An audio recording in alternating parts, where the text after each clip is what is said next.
Pemirsa, Anda kembali bersama kami dalam Warta Madu Malam. Pemirsa, Koalisi Organisasi Profesi Kesehatan di Kabupaten Kediri, Jawa Timur menyatakan sikap tegas menolak rancangan Undang-Undang Omnibus Law tentang kesehatan. Aksi penolakan itu dilakukan oleh sejumlah aliansi yang tergabung dalam sejumlah organisasi profesi kesehatan. Organisasi Profesi Kesehatan di Kabupaten Kediri dengan tegas menolak RUU Omnibus Law tentang kesehatan. Aksi penolakan itu dilakukan oleh sejumlah aliansi yang tergabung dalam IDI, PGDI, PPNI, IBI, IAI, Patelki, HAKLI, PTGMI, dan PAFI. Organisasi profesi tersebut menolak RUU Omnibus Law Kesehatan dengan menyatakan sikap tegas yang dilaksanakan di salah satu hotel di kota Kediri yang digelar pada hari Minggu kemarin. Dalam pernyataan sikapnya, mereka yang tergabung dalam koalisi organisasi profesi bidang kesehatan di Kabupaten Kediri ini menyatakan beberapa hal sebagai berikut. Di antaranya menolak isi RUU Omnibus Law Kesehatan karena berpotensi besar merugikan kepentingan masyarakat dan bisa berdampak pada keselamatan dan kesehatan masyarakat Indonesia. Menuntut dan mendesak agar RUU Omnibus Law Kesehatan dikeluarkan dari daftar prioritas prolegnas. RUU Omnibus Law Kesehatan bisa berdampak yakni mengganggu keharmonisan koordinasi organisasi profesi kesehatan dengan pemerintah di daerah yang sejak lama hingga saat ini telah berjalan sangat harmonis dan saling bersinergi.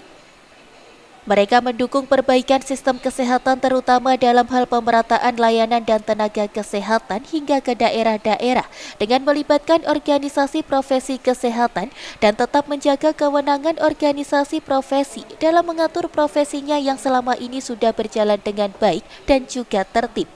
Mereka menuntut agar Undang-Undang Praktik Kedokteran, Undang-Undang Tenaga Kesehatan, Undang-Undang Keperawatan, dan juga Undang-Undang Kebidanan saat ini tetap dipertahankan hingga ada kajian akademis yang baik dan melibatkan seluruh organisasi profesi kesehatan dalam menyusun rancangan Undang-Undang Kesehatan yang baru. Kita sudah sepakat. Saya ingin jawab bahwa yang kita persoalan di sini adalah Omnibus Law Kesehatan. Jadi Omnibus Law itu banyak, tapi ini adalah kesehatan yang akan menjadikan 9 undang-undang yang sudah ada. Jadi undang-undang itu misalnya ada profesi ini yang ada sudah ada undang-undang, ada 3 dokter, perawat, bidan, kemudian ada undang kesehatan dan seterusnya, itu akan digabungkan. Jadi ini bukan Omnibus Law yang cipta kerja. Kita melihat di dalam rancangan Undang-Undang Omnibus Law Kesehatan itu ada 455 pasal. Yang di sana dari undang-undang kedokteran ada, ya, di dalam undang-undang bidan ada, undang-undang perawatan ada yang kami berkepentingan. Dan tadi sudah dinyatakan oleh teman kita dari IDI beberapa pernyataan. Salah satunya adalah bagaimana kalau Undang-Undang Omnibus Law itu dilaksanakan, itu akan membahayakan masyarakat dalam memberikan keselamatan pasien atau masyarakat. Di antara masing-masing profesi itu sudah selaras, tapi kalau dijadikan satu itu akan tidak bisa disamaratakan. Dan kalau memang undang-undang ini didok, otomatis sangat merugikan masyarakat, terutama berhubungan dengan kesehatan dan keselamatannya.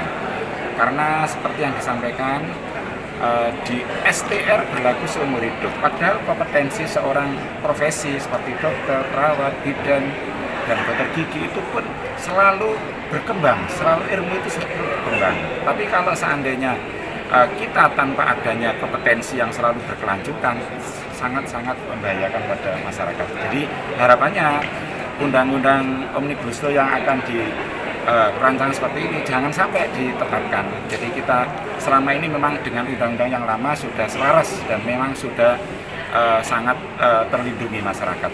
Saat ini masalah yang lebih mendesak adalah membangun sistem kesehatan yang baik dan tangguh menghadapi tantangan di masa depan. Ujian pandemi COVID-19 menunjukkan bahwa sistem kesehatan di Indonesia masih menghadapi kesulitan saat menghadapi pandemi, penyakit skala besar dan menimbulkan korban yang banyak. Menurut mereka, pengadaan alat kesehatan produksi dalam negeri, obat dan juga bahan baku, alat kesehatan, vaksin merupakan yang lebih penting diberi prioritas dan perhatian khusus. Dari Kediri, Jawa Timur, Muhtar Effendi, Madu TV, mewartakan.